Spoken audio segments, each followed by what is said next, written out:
အားလုံးပဲမင်္ဂလာပါခုနေ့ကတော့ချူချူဆင်းစိမ့်မွမွေးလေးမုံအောင်လို့စားမှာဖြစ်ပါတယ်ဒီမုံအောင်ကပဝင်ပစ္စည်းနည်းနည်းလေးနဲ့လောက်ရတာလေအရင်ကိုယူရှင်လက်ကူရတဲ့အတွက်အားလုံးကိုလည်းလိုက်ပြီးတော့လှူစားကြည့်ကြစီနေနော်ဒါလေးကိုဘယ်လိုလုပ်ကလဲဆိုတာကိုလိုက်ပြီးတော့ကြည့်လိုက်ရအောင်နော်မုံအောင်ကိုနိုးနံမွမွေးလေးနဲ့အုံနိုးလေးတွေကိုညီအေးလေးနဲ့အဲ့လိုမျိုးလေးမွေးပေးနေမယ်နော်တာဘူးလေးမျက်စိပြောက်သွားတဲ့အထိဂျိုလိုက်မယ်နော်တားလေးတွေက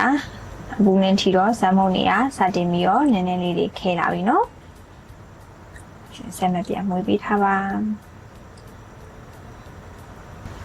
ဒီဆက်မပြတ်စတိုင်ခွေရတော့မယ်နော်ခဲလာတာဖြစ်တဲ့အတွက်လက်ကမွေးရတာလည်းရအောင်တည်တာလာတယ်နော်လေးလာတယ်နော်